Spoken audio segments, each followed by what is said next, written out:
I'm a white woman with black children, and the things people say to me sometimes about my kids absolutely blows my mind. And while the comments are generally well-intentioned, they usually turn out to be harmful, especially if my kids were to hear you saying them. So let's have a little educational moment on things you shouldn't say to your friends with black children. The other day, my friend was holding my 3-month-old baby, and we were talking about his looks, and I made the comment that I hate that I have to wait a whole year to find out what his curl pattern is going to turn out to be like, because for reference, I have 3 older kids, and all 3 of them came out with completely different hair, but when they were born, they all had the same straight hair, and then by about a year, you could start to tell what their curl pattern was going to be like.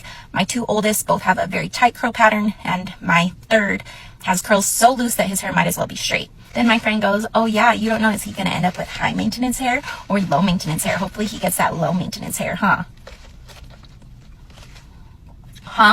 First of all, what does that mean? Because it sounds like you're implying that I'm hoping that my 4th baby doesn't get tight curls. And if that's the case, it sounds like you're implying that I wish my 2 oldest didn't have tight curls because they're too high maintenance to take care of.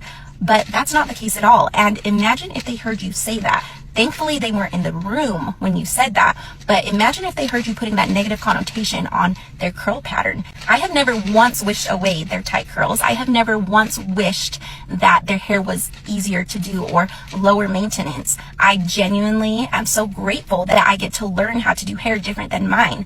And I just think it's so funny that people think I would wish that their hair was lower maintenance.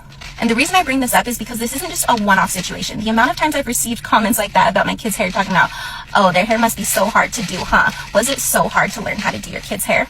Yeah, just stop those comments. Take this as a learning moment. Don't make comments like that about your friends' kids with curly hair. Okay? Thanks. Bye. Love you guys. Do better.